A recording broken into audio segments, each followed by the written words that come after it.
estaremos ouvindo a poderosa palavra de Deus que virá aos nossos corações, ministrada nessa noite pelo nosso pastor Aparecido Gomes, que está com a oportunidade para estar ministrando a palavra de Deus.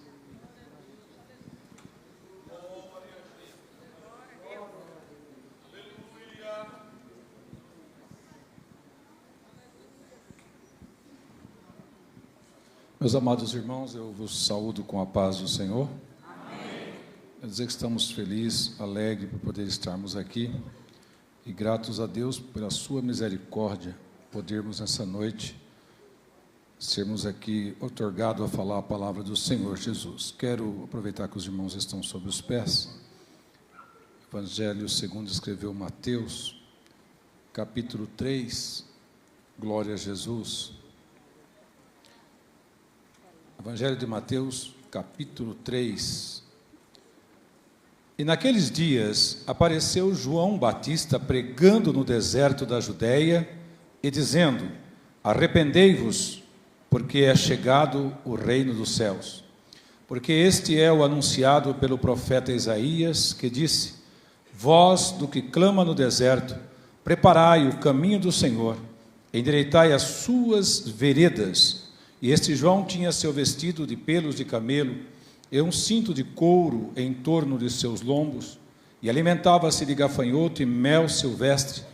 E então ia ter com ele Jerusalém e toda a Judéia e toda a província adjacente ao Jordão, e eram por ele batizados no rio Jordão, confessando seus pecados. E vendo ele muito dos fariseus, dos saduceus que vinham ao seu batismo, disse-lhe: raça de víboras, quem vos ensinou a fugir da ira futura? Produzi, pois, frutos dignos de arrependimento, e não presumais de vós mesmo, dizendo: temos por pai Abraão, porque vos digo que mesmo destas pedras Deus pode suscitar filho a Abraão. E também agora está posto o machado à raiz das árvores.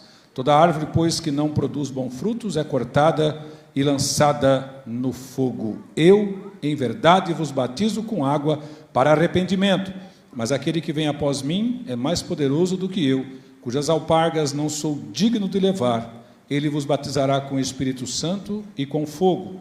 Em sua mão tem a pá, ele limpará a sua eira e recolherá no celeiro o seu trigo e queimará a palha com fogo que nunca se apagará.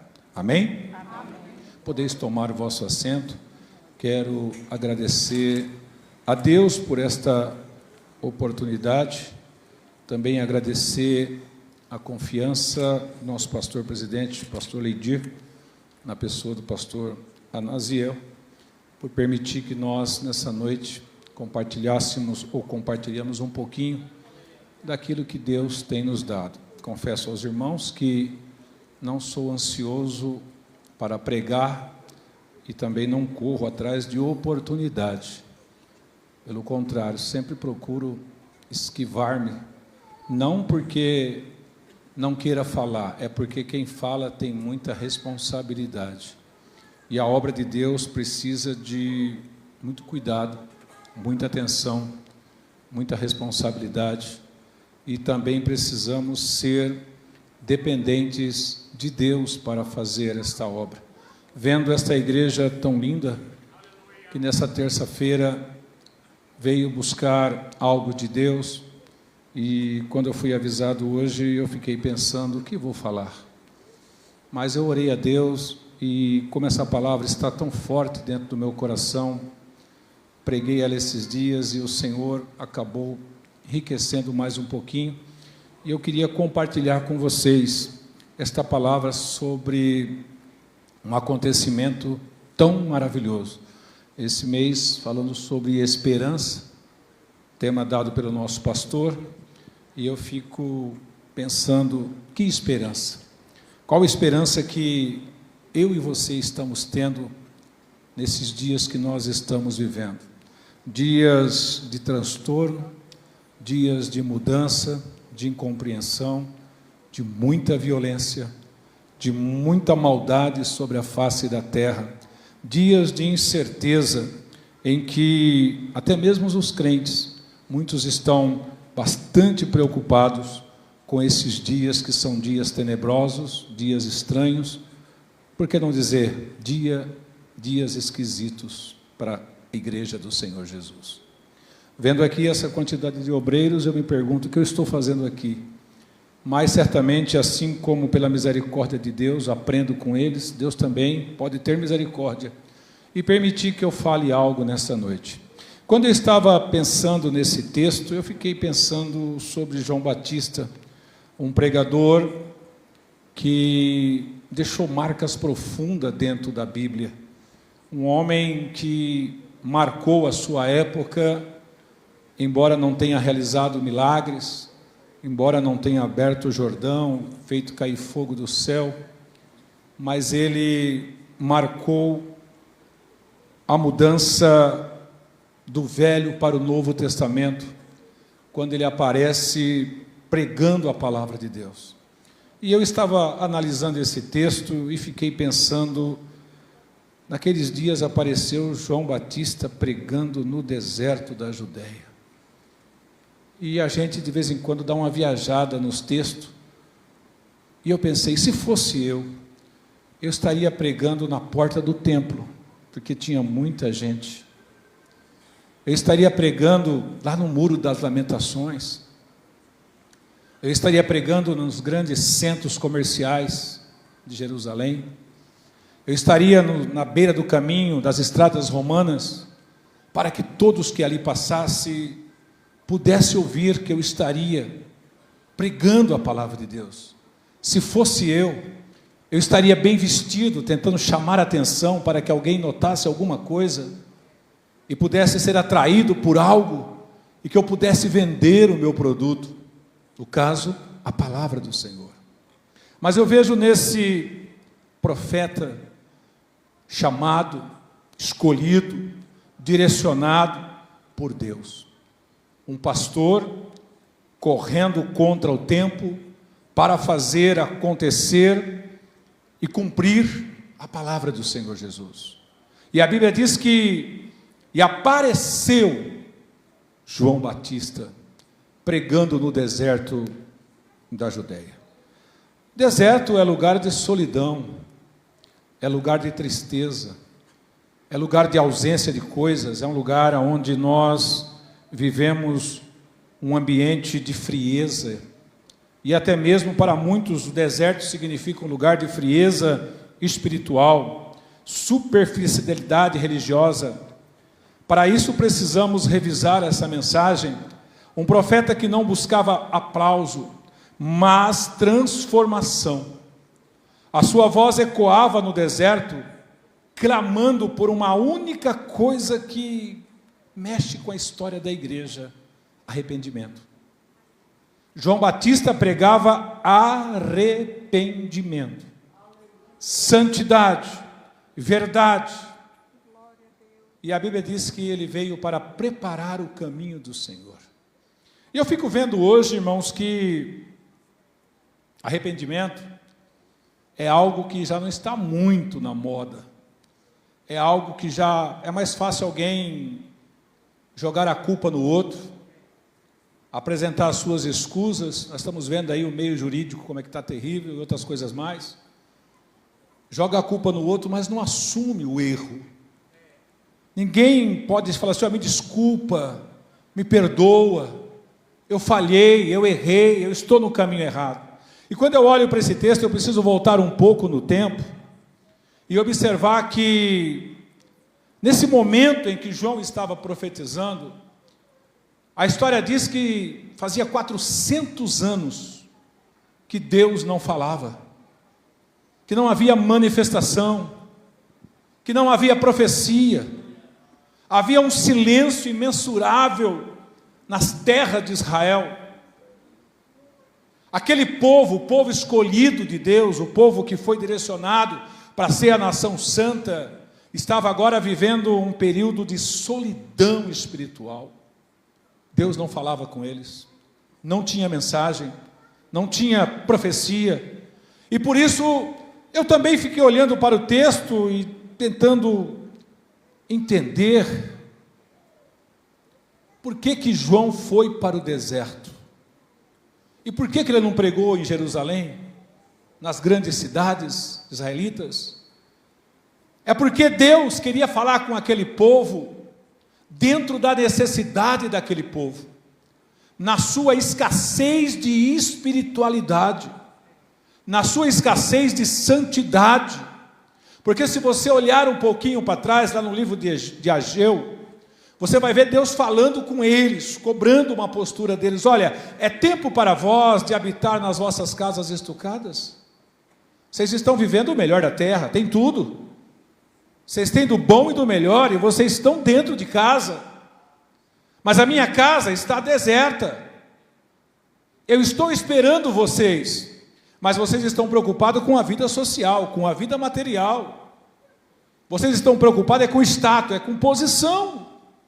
Mas eu vou dizer uma coisa para vocês: a vossa casa vai ficar deserta.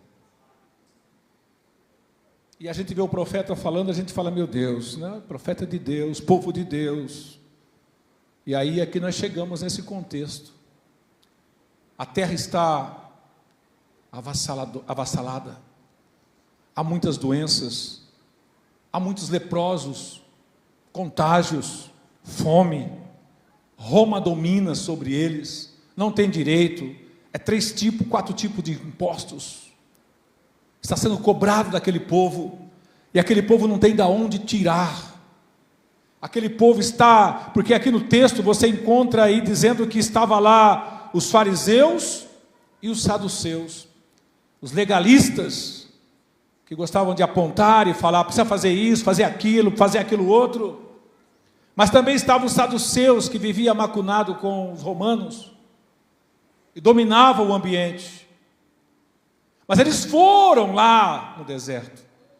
Eles foram para ouvir e para testar João Batista. E João Batista tinha uma palavra, essa palavra era uma flecha que acertou o coração deles e disse: olha, arrependei-vos, porque é chegado o reino dos céus. E eu fico pensando na imensidão desta palavra arrepender, mudar de rota, mudar de vida, consertar, ajeitar. Ali tinha o povo, ali tinha os saduceus, ali tinha com certeza algum sacerdote ou algum aprendiz, mas estavam lá, mas precisava de um arrependimento, porque agora estava para acontecer uma das maiores profecias. O reino de Deus seria estabelecido. Iriam apresentar para aquela nação que estava caótica o Messias. Ele estava já para surgir no cenário. O povo precisava saber que agora Deus estava tratando com aquele povo e apresentar o seu Filho para aquele povo, para que ele soubesse que esse é o Deus Todo-Poderoso, que visita o seu povo na maldade, que visita na dificuldade, que visita também na abundância. Deus estava tratando com eles. Se eu tivesse naquela época, eu diria que João Batista era um louco, porque vestido que nem os pobres da época é um pouquinho pior, gritando lá no deserto. E o interessante é que o povo ia atrás dele para ouvir a mensagem, porque havia uma necessidade. E eu estava pensando, até preparei alguma coisa aqui, talvez eu não vou nem conseguir falar sobre isso, mas algumas críticas de ordem espiritual. Esse ambiente reforça a ideia de isolamento, austeridade e confronto espiritual, coerente com a mensagem de arrependimento de João. Hoje, quantos lugares transformam em palco o evangelho com espetáculos, mas a voz de João Batista está faltando. Está faltando pregadores, está faltando pregadoras. Arrependei-vos, porque é chegado o reino dos céus. Ei, meu irmão, minha irmã, Aparecido, você precisa se arrepender, mudar, precisa corrigir detalhes, precisa acertar coisas, porque vocês foram chamados, foram escolhidos, foram tirados de lá para cá, foram tirados para fora. Sobre ti está o peso da glória, a mensagem de Deus, e existe um mundo caminhando a passos largos para o inferno, estão morrendo, e a igreja está sufocada, porque está esperando acontecer algo diferente, quando eu e você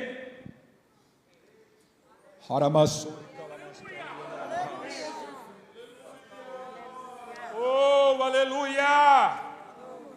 Eu e você podemos ser a flecha certeira, a espada cortante, o último gole de água que alguém precisa tomar. Nós podemos ser aquele que vai assoprar a última vez o chofar, ou o trompete, ou a corneta. Podemos ser os últimos a abrir a Bíblia num culto de terça-feira e dizer: ei, povo de Araraquara, arrependei-vos. Os dias estão terminando, a igreja está fechando o tempo da graça, a porta está para se travar, e o Espírito Santo está perguntando: a quem eu vou enviar, a quem enviarei, onde estão os pregadores?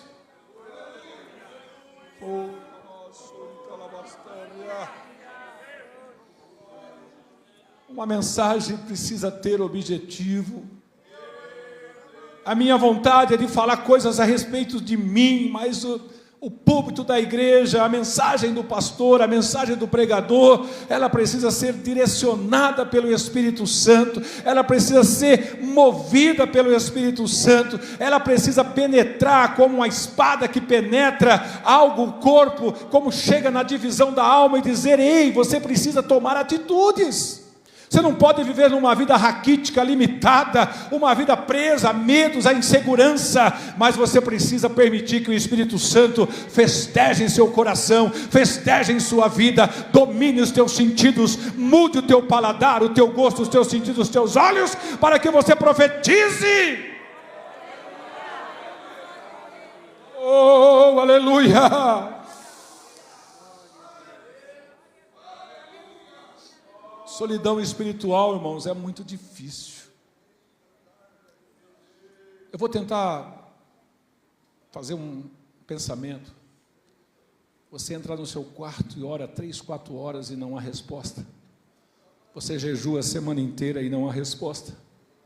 Você vai procurar alguém e não há resposta. Eu lembro de um testemunho de uma irmã que estava passando por uma fase tão difícil na vida, tantas lutas, tantos problemas, e ela confidenciava para a gente e disse: olha, eu vou naquele culto porque Deus está usando umas pessoas para falar. E ela ia naquele culto e Deus falava com todo mundo, profetizava para um, profetizava para outro, profetizava para todo mundo, menos para ela. E ela sofrendo angústia, sofrendo a amargura, sofrendo tristeza. Eu me lembro que uma certa vez ela mesmo disse, eu mesmo vi, o profeta levantou com a mensagem, ela ficou na frente, fechou os olhos e o profeta desviou e passou e foi profetizar para outro, não profetizou para ela. E eu fiquei pensando: solidão espiritual é triste. Perder a presença de Deus é terrível, é horrível. Nós não podemos perder esse gosto, esse prazer, essa alegria. E João estava tratando com aquele povo. Ele pregava a mudança de mente em direção à metanoia. O seu alvo não era a emoção do povo, mas a transformação do coração. O arrependimento era o primeiro passo para alcançar o reino de Deus. Estava tudo destruído. Olha, vocês chegaram aqui, arrependei-vos. Sabe por quê? Porque é chegado o reino de Deus. Então ele começa falando aqui, porque esse é anunciado pelo profeta Isaías, que diz: vós do que clama no deserto, preparai o caminho do Senhor, endireitai as suas veredas ou seus caminhos. Quando alguém chega para a gente e dá uma recomendação, nós temos por dificuldade de aceitar, não é isso? Não, você acha, eu já tenho experiência, eu já sei tudo, já conheço, eu sou PhD em teologia. Não, esse texto aqui, o original, tudo bem, glória a Deus por isso, também tem esse pensamento. Mas aqui a questão não é questionar, a questão é obedecer, é arrepender-se. Olha, eu estou falando para vocês que vocês estão tudo em pecado, vocês estão tudo fora da direção de Deus, vocês têm que se arrepender, porque o reino de Deus está chegando, ele vai começar, e a partir de agora está posto o machado à raiz das árvores, a árvore que não produzir, vai ser cortada. Aleluia. Palavras sérias, glória a Jesus. E diz que o povo ia se batizar, irmãos, ia ter Jerusalém com ele, toda a Judéia, as províncias adjacentes ao Jordão, e eram por ele batizados, confessando os seus pecados. João pregou, eu acho lindo, porque quisera eu, com uma mensagem dessa, pregar e todo mundo aceitar ser batizar eles, né? Pregar no centro de Araraquara e todo mundo aceitar o batismo, que coisa linda. Você pregar num culto, eu quero ser batizado. Hoje você prega, fala, ensina, faz convite, o povo está lá. Eu até acho que deveria mudar um pouco o contexto e começarmos a fazer convite para os crentes aceitar Jesus. Porque o mundo mudou. Pastor Nazel, é verdade. De vez em quando eu tenho que fazer convite para os crentes. Porque os crentes, muitos crentes que têm o nome de crente, eles estão vivendo uma vida de aparência, uma vida artificial. Não tem Deus. Nós podemos transformar esse culto, se eu quiser, ou qualquer um dos obreiros quiser, aqui nós podemos usar a hipnose, a psicologia, e fazer você chorar. Isso é mecanismo materialista, que é possível, mas devemos tomar cuidado para isso não dominar o nosso subconsciente. Nós temos que estar na direção, na orientação de Deus, para que o Espírito Santo, ele domine os nossos sentidos e leve cativo a Cristo. Se alguém for batizado com o Espírito Santo, glória a Deus, é a ação dele. O pastor é apenas um instrumento, o pregador é apenas um instrumento, e nós devemos tomar cuidado para não mecanizar a ação do Espírito Santo. Eu não vou entrar nos pormenores, embora é culto de ensino, mas devemos tomar cuidado. Saudoso pastor Deolindo Gonçalves de Freitas, ele falava: cuidado quem põe a mão na sua cabeça. Glória a Jesus. Reflexão. Temos que pensar sobre isso. Glória a Jesus.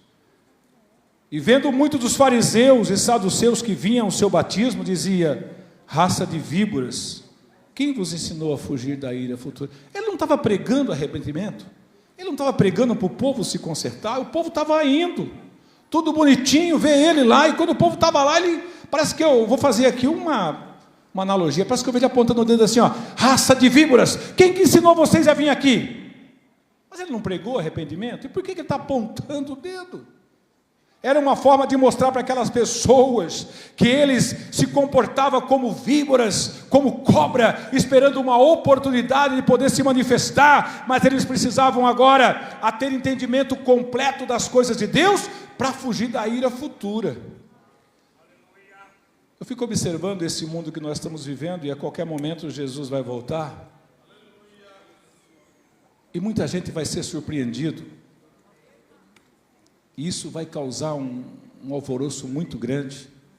E eu não sei que época nós estamos, que ano nós estamos, quantos dias falta, qual é o momento. Eu já procurei entender as profecias, eu não sou bom em escatologia, mas de vez em quando eu tento descobrir alguma coisa, mas não dá para descobrir, porque Jesus disse que daquele dia, hora ninguém sabe, só o Pai, mas a gente sente alguma coisa, porque em alguns momentos dizem que haverá tempos trabalhosos, tempos difíceis, onde é impossível você fazer muitas coisas, porque há um impedimento, a verdade se tornou mentira, há um engano dominando as mentes e as pessoas, e o pior é que isso está acontecendo em muitas igrejas. Aleluia. Irmãos, tem alguns detalhes na vida espiritual que Deus não negocia. Tem certas regras que têm que ser obedecidas. Isso é praxe de Deus. Glória a Jesus. Eu já estou quase parando, viu, irmãos? Meu tempo já até está passando. Mas arrependimento, sem arrependimento não há reino. E sem cruz não há Cristo verdadeiro. Glória a Jesus. A mensagem da cruz pede santidade e renúncia, para que tenha sido, para que ela, hoje na verdade, muitos têm substituído a mensagem de renúncia por profetiza a vitória, não é isso? Em vez de renunciar, fica profetizando em cima de coisas dos outros, querendo pegar as coisas dos outros. Pede a sua para Jesus, pede misericórdia. Deserto é lugar de solidão, de prova, de arrependimento e também de preparação. O Jordão fala de fronteira, fala de humilhação e quebrantamento, e a voz do deserto falando fora do sistema religioso. Deus não quis falar lá na sinagoga, Deus não quis falar na porta do templo, Deus quis falar no deserto. É aqui que eu vou tratar com vocês. é onde vocês estão vivendo. O povo precisa voltar à pregação simples e santa. O arrependimento é o primeiro degrau da restauração espiritual.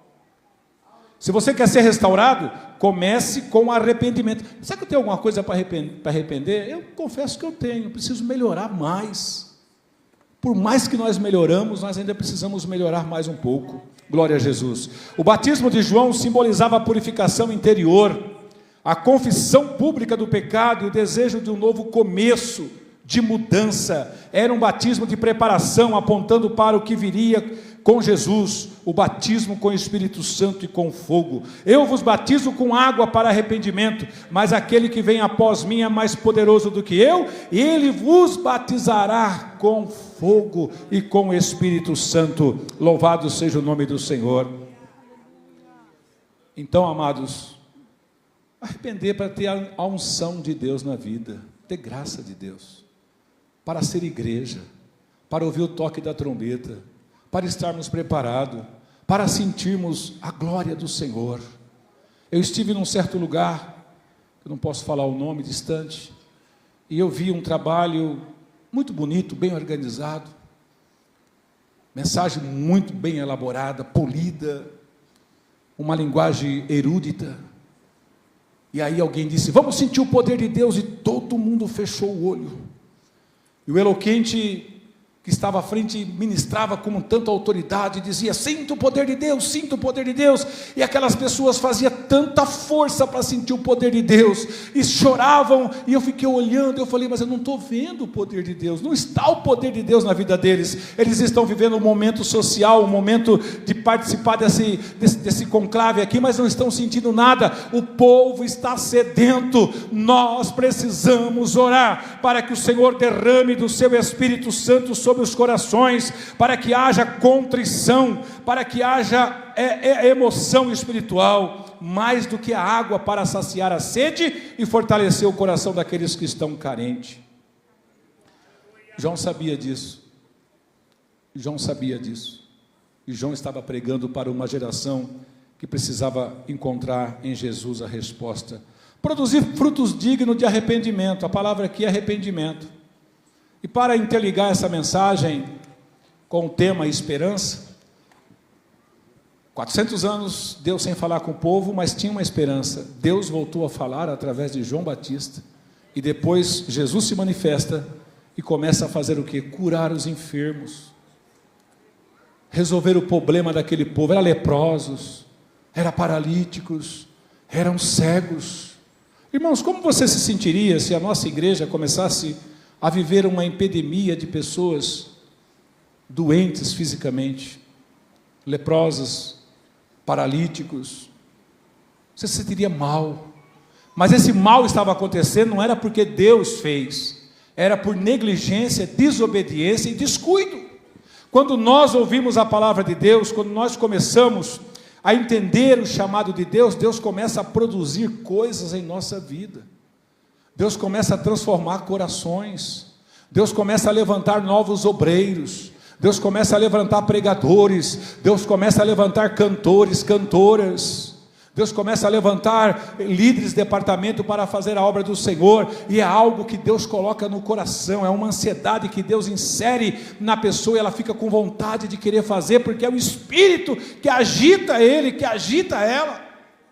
Hoje você fala para alguém: dá para você fazer? Ah, pastor, hoje não dá. Dá para você ficar na recepção? Não, pastor, não vai dar, põe outro. Precisa de alguém aqui para ajudar no departamento? Ah, pastor, na igreja tudo bem, mas eu não quero compromisso. Reger, dirigir, tesoureiro, guarda-oferta, secretário, e até obreiro. De vez em quando fala: hoje eu estou cansado, estou com uma dor de cabeça, dá a palavra. Pastor, hoje não dá, não preparei nada.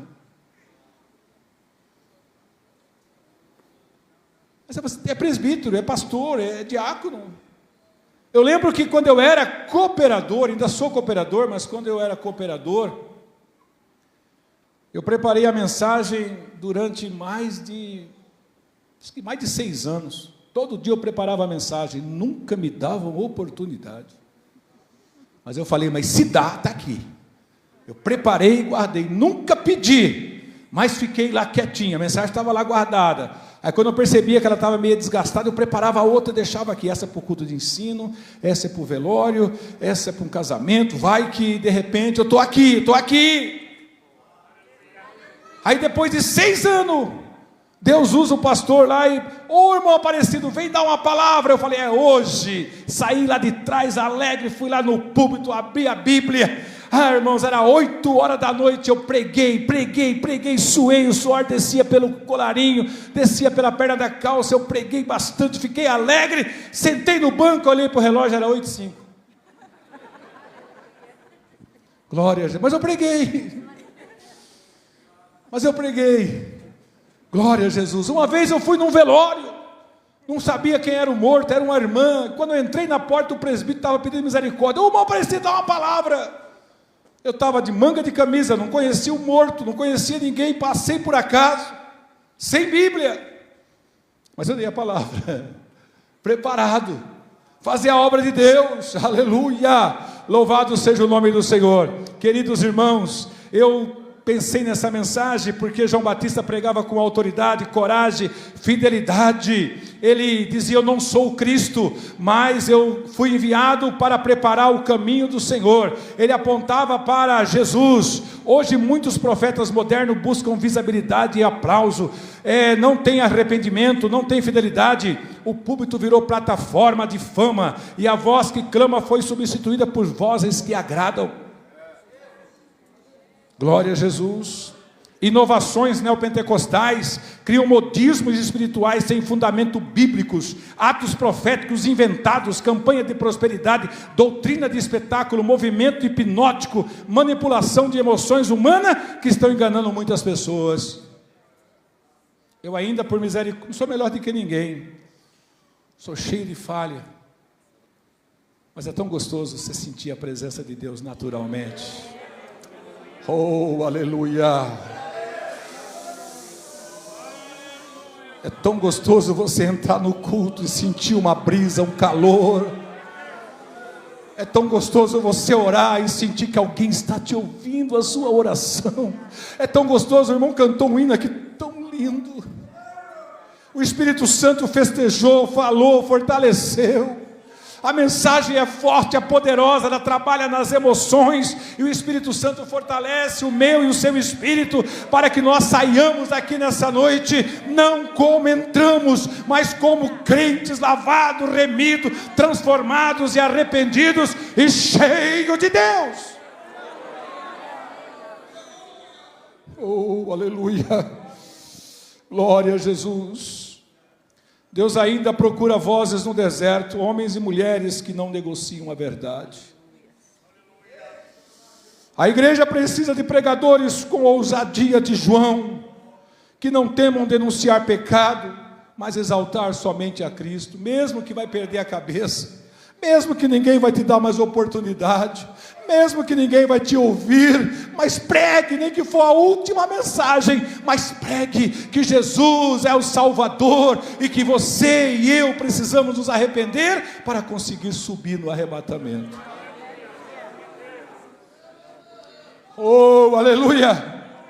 Quando eu me converti, os irmãos contavam as histórias, mas assustava. Falaram assim, quando você dormir, você sonhar que você está voando, é porque você está salvo. Você vai ter sonhos voando, coisa linda, né, irmãos? E eu orava e buscava a presença de Deus, e dormi, sonhei. Mas eu tive um sonho que eu tentava voar e não conseguia, eu corria, pulava e não dava certo. E quando eu acordei tribulado, falei, Jesus, está tudo errado. Se o Senhor vir, eu não vou subir. E eu orava novamente, passava alguns dias, eu sonhava, e eu tinha umas visões no sonho, eu descia uma ladeira correndo, agora vai dar certo. Quando eu subia, caía de novo. Mas até que um dia Jesus fez uma obra, eu tive um sonho, que eu sonhei pairando, voando, eu disse, agora eu acredito que eu estou salvo, porque eu queria uma confirmação de Deus, era uma preocupação, era uma preocupante na minha vida. Então João Batista pregou arrependimento, irmãos. Eu podia levar essa mensagem para outros lugares, mas o que Deus me disse é que essa parte é importante, ela é só de reflexão. Se João Batista viesse aqui a Araraquara hoje, se ele estivesse pregando aí nos arrebaldes da nossa cidade, você iria lá ouvi-lo? Ele era um pregador carinhoso, ele era bruto, ele era duro. Aqui quando você fala uma coisinha, tem isso aqui não está na Bíblia. Não gostei do irmão, de novo, né? Assim. Mas se João Batista tivesse aqui, a mensagem continua salvando. A mensagem, irmãos, que dói, que arde, é a mensagem que cura. A mensagem que arde e que dói é a mensagem que cura. Se você vier na igreja e sair assim meio bicudo, parecendo aquele índio Tapajós, porque a mensagem te pegou, fica triste não, dá glória a Deus. Jesus está falando, aleluia! Quem se lembra aqui do passado da famosa Bezetacil? Hoje eu não sei se existe mais, mas saía lá no Ponto Socorro, chegava lá, rapidinho, a Bezetacil, você tomava aquele negócio, ficava uma semana arrastando a perna, mas curava. No dia seguinte você estava são. Hoje você vai lá, toma Dorflex, toma esses outros ibuprofeno e tanta outra coisa, e continua doente, continua cabisbaixo. Eu quero parar por aqui, quero agradecer a oportunidade, tem muita coisa para falar aqui, mas João Batista foi fiel até o fim, enfrentou Herodes, enfrentou os religiosos da sua época. Jesus o reconheceu como o maior entre os nascidos de mulher, não por fama, mas por fidelidade. E ele diz: entre os nascidos não de mulher não apareceu outro maior do que João. Glória a Jesus, glória a Deus. Uma coisa só para encerrar essa mensagem. A igreja hoje está tendo um pouco de dificuldade de aceitar pastores. Igreja que eu digo no geral, mesmo porque alguns escândalos, alguns problemáticos, mas acho que é Jeremias 3:15 diz: eu vos darei pastores, segundo o meu coração, que vos apacentará, ou que vos apacente com ciência e com inteligência. Deus escolheu esses homens que aqui estão, não porque eles são bonitinhos, também não é porque eles quiseram. Deus escolheu o nosso pastor, não é porque ele quis, é uma escolha de Deus, e colocou dentro dele a essência da salvação, e colocou dentro dele a seta de indicação para o arrependimento. E às vezes nós temos dificuldade em aceitar isso. Meus irmãos, Deus sempre vai levantar um homem para estar sobre outro homem, enquanto o homem existir na terra. Sempre haverá um homem mandado, direcionado ou posto por Deus para governar homens. Sempre haverá alguém. Deus levantou profetas, Deus levantou pregadores, Deus levantou João Batista e nos deu Jesus como homem para cumprir a lei, vencer todas as dificuldades, mas como Deus para nos dar garantia de salvação eterna. Meus queridos, que Deus abençoe vocês, que o Espírito Santo fortaleça o coração de vocês, que Deus vos dê entendimento e graça para vos guardar nesses dias que nós estamos vivendo, que o Espírito Santo nos molde, trabalhe nos detalhes, nos aperfeiçoando, que o Espírito Santo continue tirando tudo aquilo que bloqueia e que atrapalha a ação do Espírito Santo sobre a nossa vida, que nós possamos oferecer a Deus o nosso melhor, que nós possamos oferecer a Deus a nossa vida por inteiro, não uma vida cristã pela metade, uma vida embaraçada com as coisas do mundo, mas que possamos oferecer uma vida livre por Cristo que nos libertou. Deus abençoe, que o Espírito Santo fale melhor em vossos corações. Eu peço as vossas orações, sou carente. Muito obrigado, pastor Anaziel.